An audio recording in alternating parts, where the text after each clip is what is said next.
रवाना होने को तैयार है। Train number 863 Howrah SMTC Bengaluru superfast express is ready from platform number 5.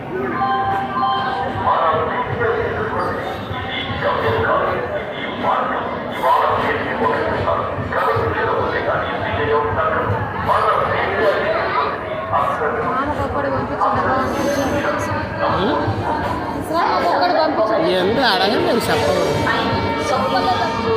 అడగండి చెప్పేది ఏం తెలుసుకోండి ఇప్పుడు బాబానికి ఎందుకు పంపించిన ఇప్పుడు ఎగ్జామ్స్ ప్రేయర్ చేస్తాము ప్రేయర్ చేయాలని అడుగుతున్నాము బాబాని అదే ప్రకాష్ బాబాని అందుకు అడిగి పంపించింది నేను